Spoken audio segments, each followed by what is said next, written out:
All right, me and my sister. This is Melanie. This is Joshua's mother and Michael's wife, who we're doing the Wounded Warrior auction in remembrance of.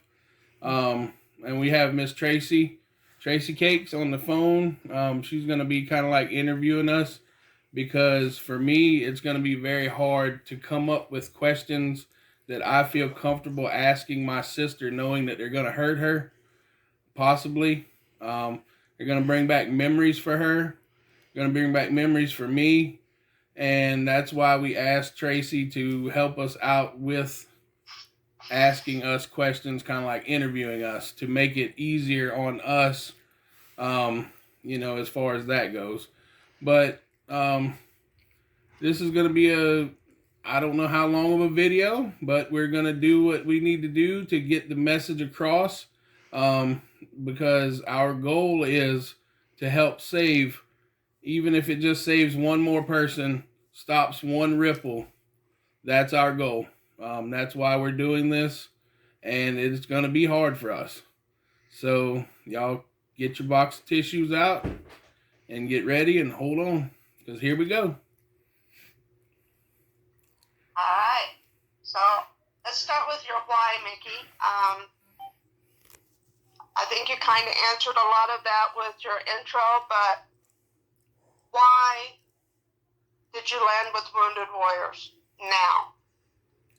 Because, I see that I have a voice in the world now, more so than ever, with a YouTube channel, and I can possibly help somebody. Somebody might see it because it's broadcasted all over the world. It might help just one person. And because I didn't get to go fishing with my nephew. Me and him was supposed to go fishing. I know you were, I don't want to say reluctant or hesitant. You just were unsure about even asking your sister, Miss Melody, about doing it. And you got brave, and you did. Yep. He did. What was your thoughts when he called you? I just thought it was something wonderful to do. I mean, it's not something that I talk about easily, and I don't even know if I'll be able to cry because I've just pushed back, and I let the grief carry me for a long time, and I'm trying to move on, so. And it might be exactly what we both need. Yeah, and I have a friend that lost a son, not like this or anything, but she described it as the ocean. The waves come crashing in and they just knock everything over and then they go out. You just never know, and you could be going along, all of a sudden here comes a wave. That's right. And it just never goes away. He was a part of you, literally a part of you. Right, and I think about him every day. Yeah. She also said it hurts her when people don't talk about her son. It does. And I never thought about that, but she doesn't want him to go away in memory. She wants him remembered. So this is a wonderful way to do that. So Mickey, were you surprised when she said yes? I was, yes and no. I was more so surprised whenever she said yes and that she was willing to be a big part of it. I figured she'd be like, yeah, go ahead, and just not deal with it, Yeah, sure, go ahead. Well, together we're stronger, right? Right. And we'll make a difference. And now, I do know the story, and I don't know how much you want to share. Like I said, I felt like not talking about it hasn't served any, and many, not well. And so let's talk about it when he was little. Was he shy? Was he? No, Josh never met a stranger. Never. He was not shy. Not shy at any time. When he was small, he was angelic when he was small until about, and then they are. I mean, but he was a cute little kid. He had a lot of ear infections, but he even had pneumonia when I was pregnant with Chelsea, and he just kept right on going like it didn't even affect him. But he was a cute kid. I mean, he really was. And then he grew up. He became a teenager, and the rebellion came. I mean, he was just he was a rebellious teenager, but I still loved him. But Michael was a preacher, and he was the typical preacher's kid. If he could do it wrong, he did it twice. And Got to to prove prove himself. that's right. And he did it better the second time. He than did it better the the first time. second time than he did it the first time. That's exactly right. This is improving. And just for in case it was missed, Michael would be your husband. Michael correct? was my husband. Yeah, And Chelsea's her daughter. And Chelsea's my daughter. Yes. And so when did he become interested in the military? He was interested in the military from the time he was small. He played with little G.I. Joes and all those the tanks and the trucks. So, I mean, he loved everything military. He loved the superheroes. His favorite superhero was Donatello of the Teenage Mutant Ninja Turtles. He loved him. Oh, that generation, yeah. But he loved everything military. When he was in high school, he was in ROTC. So he really did. Goodness. Yeah, and he was good at it. It was a discipline that he could follow. It was structure that he could follow. Yeah, it's almost like the mentality needs those sets of rules because they know what to do. Right. You know, it's easier to play the game when you know the rules. Right. And that's what teenagers spin out is testing their boundaries. I heard he was quite the overachiever when it came to the military. He was. He was. Wasn't he like 17 whenever they accepted him into the Marines? No, he was actually almost 20. But Josh he didn't do school real well when he was high school. He learned to drink first. Yeah. And he would take his sister to school, and then he would go off and drink with his friends. So when we finally got him into homeschooling so that we could get him graduated, they did the SATs and the ASVAB, and he scored over the top on the ASVAB so that he could do logistics or whatever he wanted to do. I mean, wow.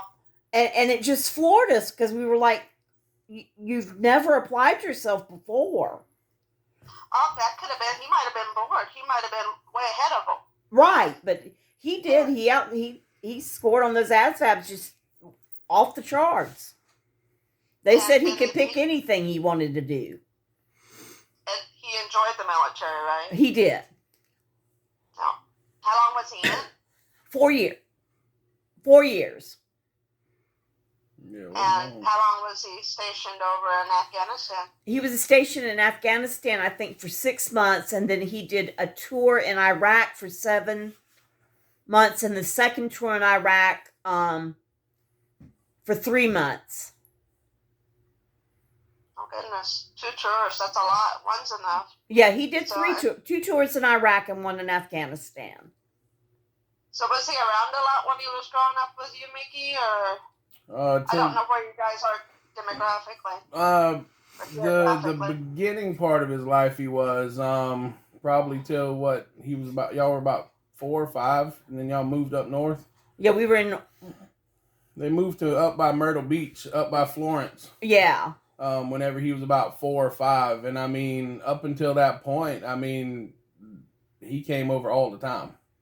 I mean, yeah. He was just you were always part of his there. foundation then. Yeah. Yeah, I was what, 13, 14 years old, and I mean, he was like my little buddy. We had lots of fun. Wow. You know, at one point in time, I was the go-to uncle for everybody. Yep. I can see that. You're the funkle, right? Yeah. Yeah. The funk uncle. So was he and his sister close? No, there's 6.5 years between them, and he loved her the first year, and then she started walking, and he asked when she was going back. I will never forget that. He's like, "When is she going back?" And we're like, "Son, she doesn't go back." He must have been quick-witted too, huh? He was. Yep. But he learned sarcasm well from me. Hey, that's a Southern talent. I consider it an art form. Not everybody can do it. You're right, but he was quick-witted. Oh, Yep. funny. So he went into the military at 20, and he came out at 24. Right. So was he married while he was in the military? He was actually married twice. He married in the military to this young woman, and she had 2 children. It was just not a, and then he went out on his first deployment, and it just was not a good relationship. They divorced within 6 months, and then he didn't get married the second time until after he was out of the military.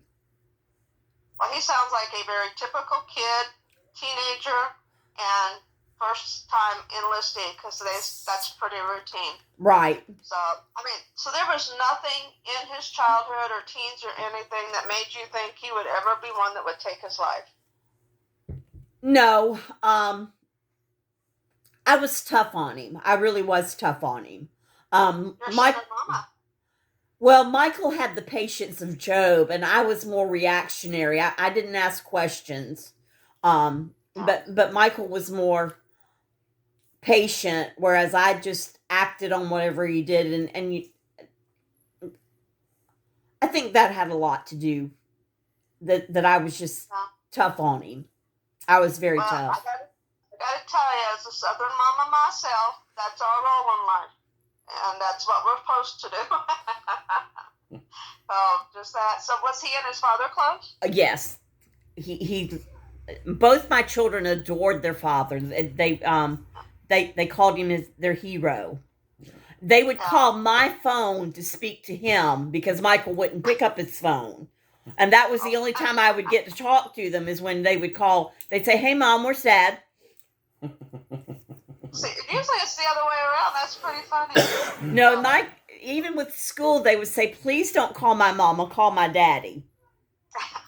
Well, my kid did that too, but Daddy always softened the blow. That's right. Michael was there to soften the blow. Yeah, wonderful. So he came back, and then my doorbells are going to go off, so I apologize. I got 2 little ones. When he came back, what was his re-entry to the civilian world like? I think he had trouble adjusting. He fell in love with one of his high school sweethearts. But he did a lot of partying. Sammy, excuse me. Sammy. Treat. Sammy, you want a treat? I loaded myself up with treats just in case this happened. We'll edit that, right, Mickey? Yep. No, we're gonna leave that in there too. He did. He came back from his first tour. He was a changed man. I mean, it was evident that whatever went on over there, it changed him drastically. And then when he went. He was like somber, or yeah, he was definitely more somber. I mean, you could tell that something had. I mean, calmer is a word that I would use also. And Josh was not a calm person. He was always on the go, ready to party, ready to go fishing, ready to go out with the guys. Josh was just one of those that you call on if you wanted to have fun. Yep. And he was a clown. He was funny. He was a clown. He was funny. Yep. He was very funny. Did you talk to him much, Mickey, after he got back? After he got back, yeah, me and him talked on Facebook quite a bit. We messaged back and forth, and he was telling me, about he just, whenever this happened, he was telling me that he had just got his house, and there's a big old lake out front of his house, and he was going to have me over, and we were going to go fishing, and yeah. So he just got a house, huh? Mm-hmm. Yep. So by all visual aspects, he was doing quite well. Right. Yeah, just more serious, like a grown-up serious. Yeah. And he started school once he got out, he started school, going back to school to get his degree. He wanted to be a nurse. He went through EMT training, and he passed that with flying colors, and was getting ready to start his second advanced training before he took his life. But one of the things that he did that was so amazing to us because I've taught everything, but I taught English the longest time. And he started writing in one of his classes. They had to turn in these papers, and his writing was beautiful. It was filled with events and just colorful. And I mean, it was like reading a movie script. I mean, his writing was just beautiful. And you'd never seen that before? No. In him? No. Wow. Wonder if he even knew he had the talent before. I don't think he did. I think he was as surprised as we were. I mean, he would send his papers over to Michael and me, and we would edit his papers, and except for we would cut and paste a few times and do the grammar, but I mean, there was nothing that we changed, and it was beautiful. Awesome. Well, how neat to realize that. And so he got all that licensure and everything, and then what was his job? He was an EMT. Okay. And that's what he was when he completed? He wasn't the second EMT. He wasn't a paramedic. He was an EMT. I find that funny because my nephew was also a paramedic, and then above that is EMT, correct? I don't know which one is which. I don't either, but you don't call them the wrong one. That's right. And I think the EMT is the first level, then it's a paramedic. Okay. I just remember I got corrected a lot if I called him wrong. But that career in itself is very traumatizing. Yes. People don't understand how they're affected and forever changed. Right. And, they start bottling it. And do you think maybe with everything that you know now that was part of the path that he took, or was that something he always wanted to do? Yeah, I don't know. I mean, his wife was a nurse, or she still is. Well, she's not as... I get confused. I don't know how to describe that. She's not his wife anymore, but she'll always be his wife to me. She's since remarried, but she was a nurse. She was a ICU nurse with cardiovascular unit. And I think he saw how much she loved it and thought that would be something that he could do. And he was smart enough to do it. Well, evidently he was great under pressure. Yes. I mean, it takes that kind of personality that can calm themselves and think through. So that's incredible. Not an easy feat by any means. No. So how long had he done that? With it only being 3, I guess he'd been an EMT for about 6 months after he completed the training. And I know that he had just got a raise at work because he was telling me about it online. He had just got a raise at work. Not maybe 2 weeks. Everything's sunshine and roses, right? Absolutely. I mean, it was such a shock. The week before he passed, I had spent the week before getting my classroom ready for school, and Michael said we were going to go up and see his mama, which we did often. And he said, Josh and the kids are coming. And I'm like, well, I'm super tired, and I almost didn't go. And that has haunted me, that I almost didn't go. But I did. I got up and I went, and we had such a wonderful time. He brought the kids, they brought the guns, and they were out doing target practice, and he loved guns. I mean, he had every kind of gun possible. There's even a picture of Farah, his daughter, in, what do you call those things? The bullet chains or whatever.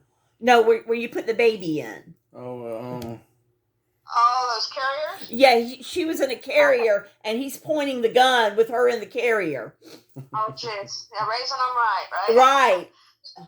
Just so everybody knows, he did not take his life with a gun.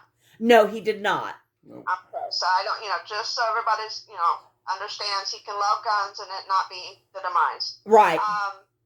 So how many kids did he have? 2. He had a little girl. He just had a baby, right? Right. The baby was less than 6 months old. So, new house, great job, career's taken off, brand new baby. clues in the world of anything going on. His clues came out in his writing. After the fact, right? No, actually, but I don't think we saw it. Yeah, okay. I don't think it impacted us as much as it did after we read it. But in his writing, he talked about, being on duty and trudging through the sand in the desert and then being attacked.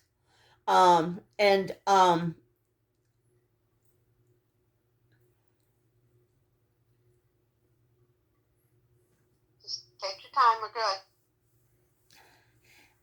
And them shooting back and forth, and he described it like Star Wars. The enemy was using green laser bullets or whatever they call it, and they were using red. Tracer rounds. Yeah, tracer rounds. Wow. And he described it, but just the fact that they had been attacked for so long, and then another one that just broke my heart to this, it still breaks my heart. He talked about being on guard duty and a child being used as a bomb, as a suicide bomber. And he was on guard duty and the child kept advancing. And with the advancing, he kept praying that God would keep the child from advancing because he was the one on shooting duty or whatever you call it. Yeah. And the child kept advancing until the point where he had to shoot the child. And he killed the child. And he said that was when he knew God was not real. Because God didn't answer his prayer to keep him from killing that child.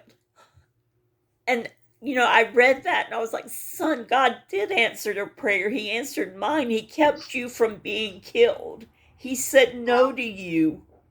You had to protect your force, your friends, the people around you. He never allowed himself to be the hero that he was because it went against his core. Right. I mean, it was just awful. But as a Christian, I worry about that because I wonder where his soul is. Because he said, I just knew God didn't exist anymore. Can I offer you, we can step out of the video right now, but can I offer you a personal opinion of that question? Because I feel like that would weigh heavy on you. It still weighs heavy on me. He couldn't live with that. He was very right with the Lord. And God knows that. I hope so. I really hope so. Well, if he wasn't good with the Lord, that would not have bothered him. And it did bother him. I mean, the story was just... I still live with that story. And I know it's not a story at that event. Well, it gives you an answer to what he had inside, I'm sure.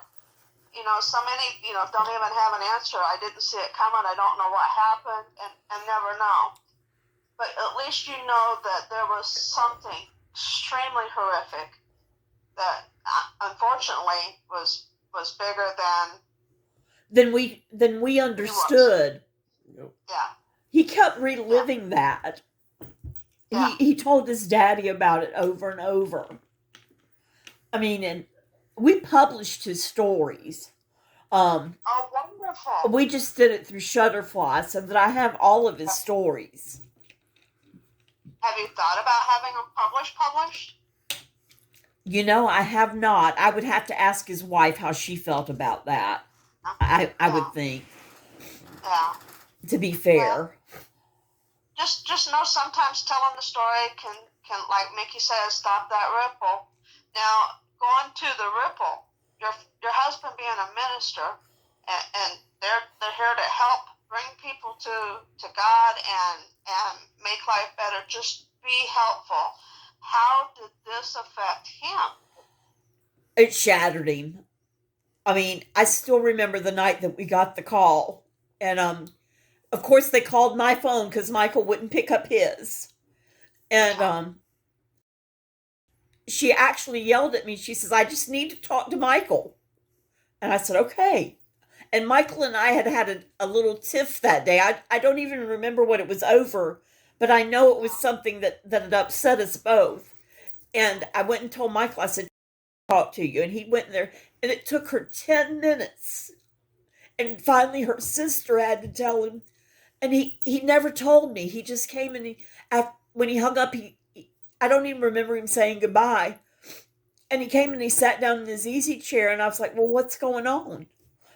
And he just looked at me and he said, Josh is dead.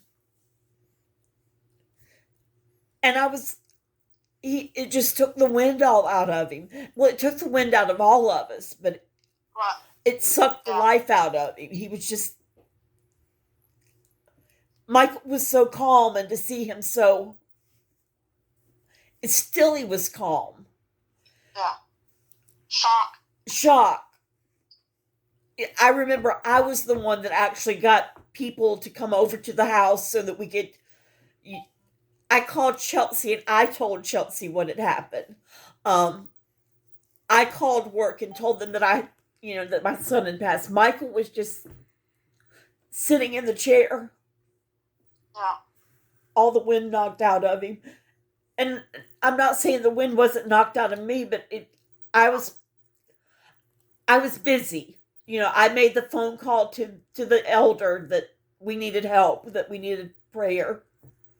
Well, you knew you had to step up at that point because he couldn't. He had to step back. Right, and but now once we got the news, the next morning, that night I was walking around and Mike. I don't even know if I need to say this, but Michael and I slept in separate bedrooms. I don't like to sleep with anybody. I think there's a certain age you hit where you just want your space. I wanted my space. Yeah, I get it. But I got up in the middle. Chelsea and Matthew were in one bedroom. Michael was in his bedroom. And I was just walking around the house. And Michael finally said, Melanie, do you want to lay down with me? And I said, yes. And we just lay there and cried.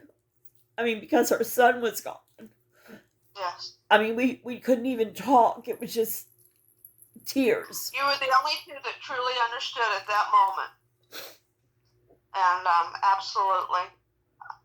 I can't imagine that phone call. But I have gotten the call from you before. And ironically, her son's name was Joshua, too. So when you said Joshua was dead, that's all I hear, too. So, was he at home? No, he didn't do it at home. He did it at his workplace. And he hanged himself.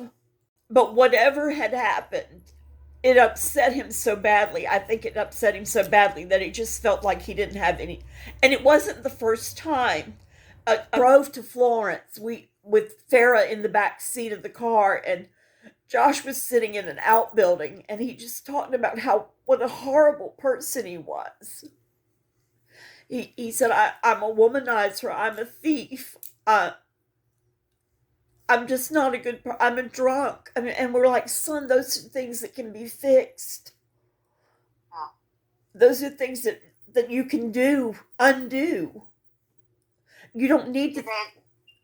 Those are symptoms. Right. Those are, yes.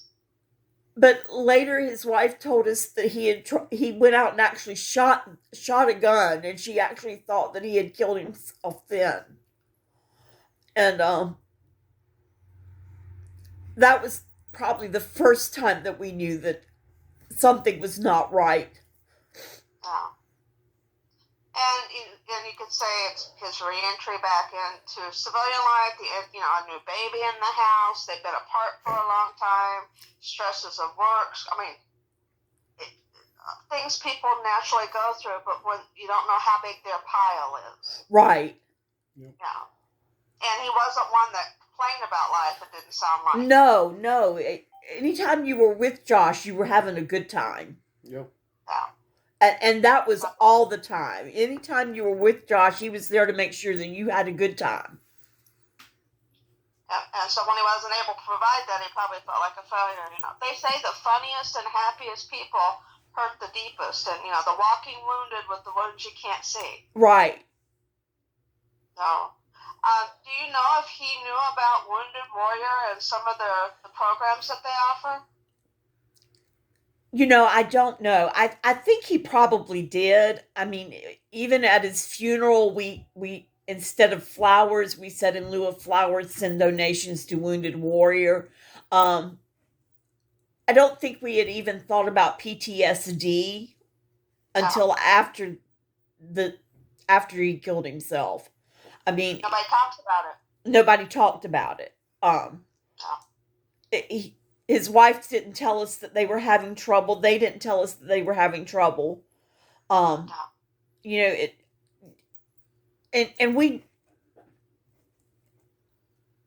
He always wanted more. He wanted to do things better. He always wanted to do things, and he always wanted to have more life. And I think I'm saying that wrong, but he experience it more. Get the most out of life. Get the most. That's what I'm trying to say. Yeah. Well, that doesn't sound like someone that doesn't plan it tomorrow. No. So I want to backstep a bit, Mick. Mickey, when you got the call, where were you at? I have no idea. Don't know. Your mom? Don't know? Did you go blank? Yep. And probably pretty much, from the whole time that they got the call or we got the call until the day that I had to go stand by my sister while they lowered him in the ground. I don't remember anything.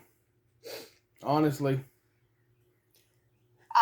And me, as far as going to funerals, I don't.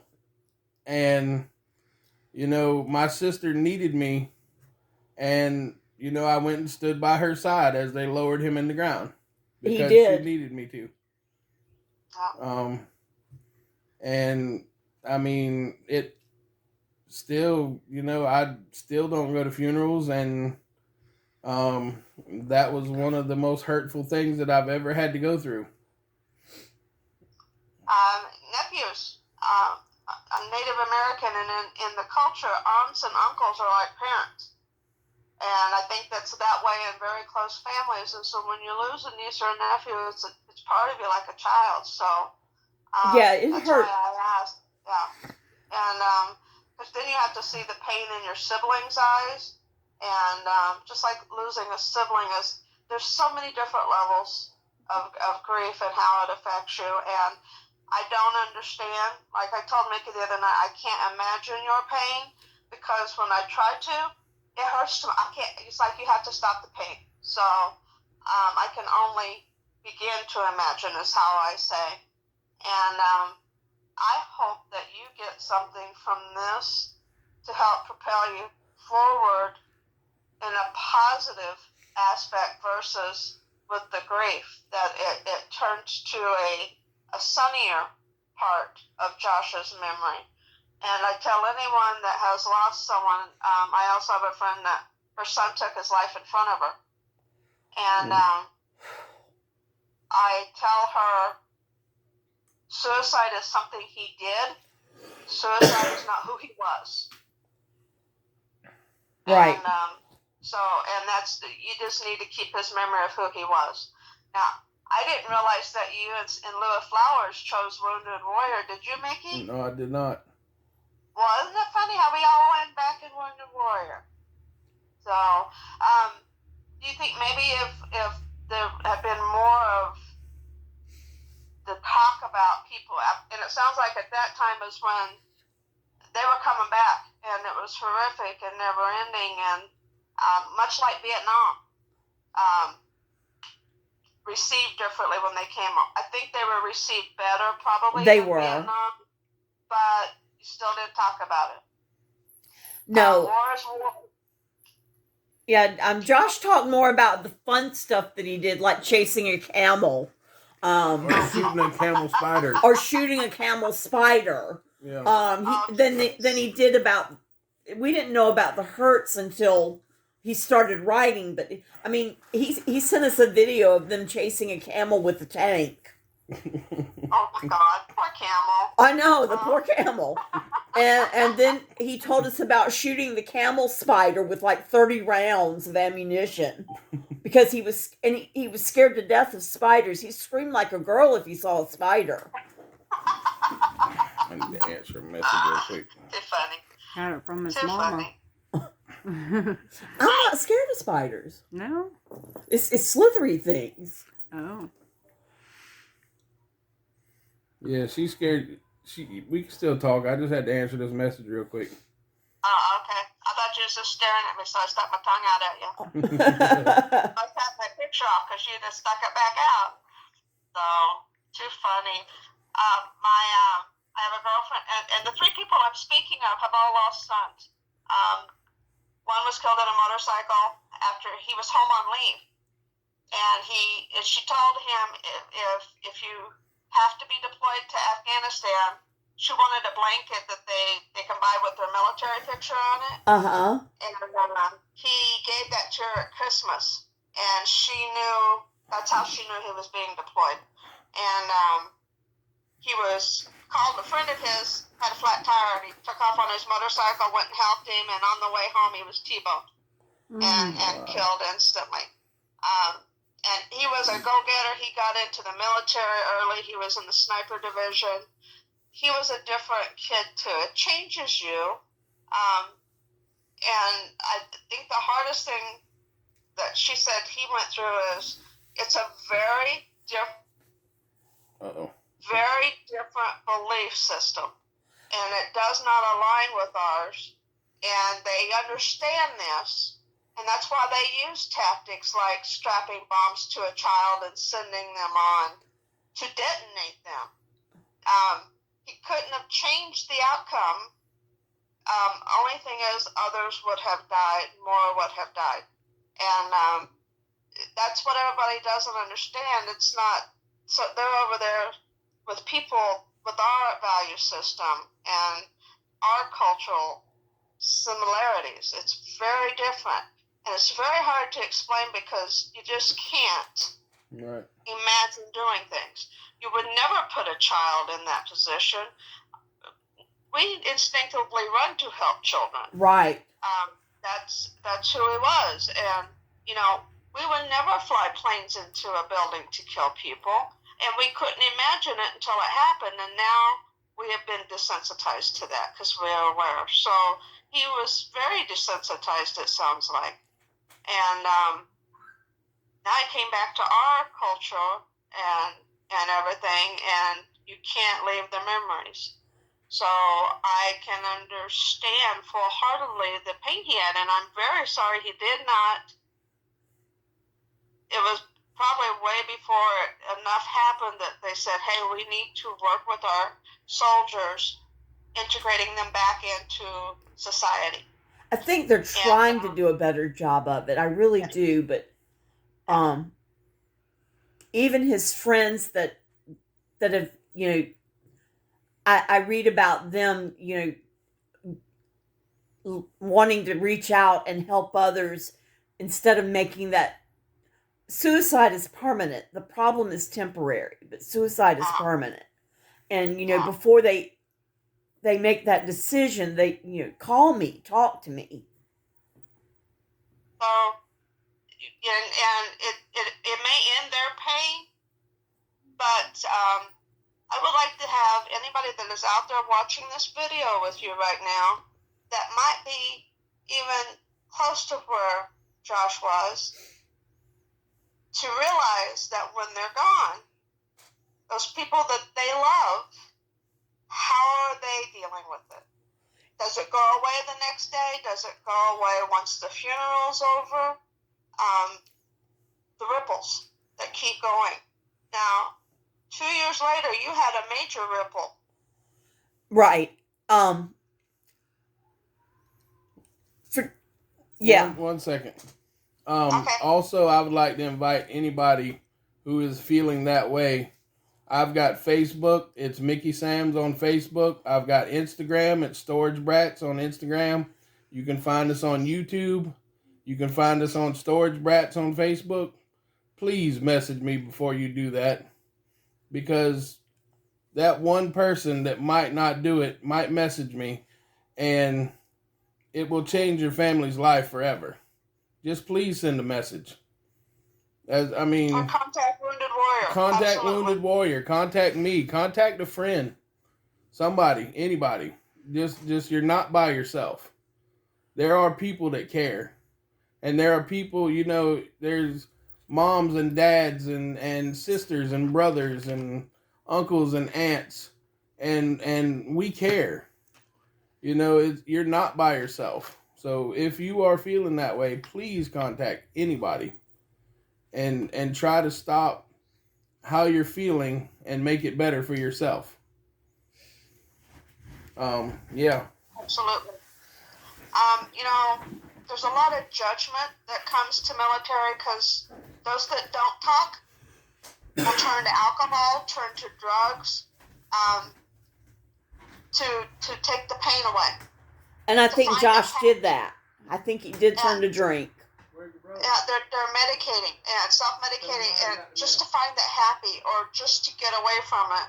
I have a friend that goes around and works with firefighters because he got caught in that same situation, and he became extremely heavy into meth and cocaine.